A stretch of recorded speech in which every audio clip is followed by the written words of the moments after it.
الحمدللہ رب العالمین والصلاۃ والسلام علی سید المرسلین۔ ایک بھائی کا سوال آیا ہے کہ امام مہدی پیدا ہو چکے ہیں یا پیدا ہوں گے؟ دیکھیں، یاد رکھیے کہ امام مہدی جو ہے پیدا ہوں گے، اور یہی مسلمانوں کا عقیدہ ہے۔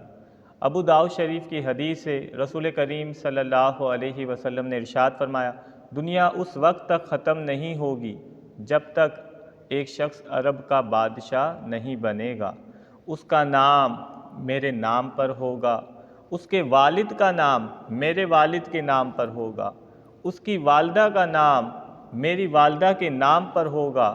وہ زمین کو عدل سے بھر دے گا جس طرح زمین ظلم و زیادتی سے بھری ہوئی تھی۔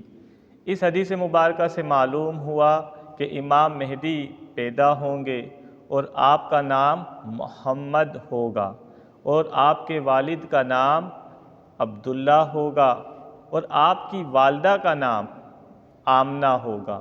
یعنی حضور علیہ السلام کے نام کی مثل نام ہے والد کا نام، اور والدہ کا نام بھی حضور علیہ السلام کی نام کی مثل ہے۔ اور حضور علیہ السلام نے یہ بھی ارشاد فرمایا کہ وہ حسینی اور حسینی سید ہوں گے، یعنی حضور علیہ السلام کی آل سے ہوں گے۔ تو امام مہدی کا وجود پیدا ہونا باقی ہے، جو قرب قیامت میں ہوگا، اور آپ کے پیچھے عیسیٰ علیہ السلام آپ کی اقتداء میں نماز بھی پڑھیں گے۔ تو یہ امت کو یہ شرف حاصل ہے کہ امتی سابقہ نبی کی امامت کروائیں گے۔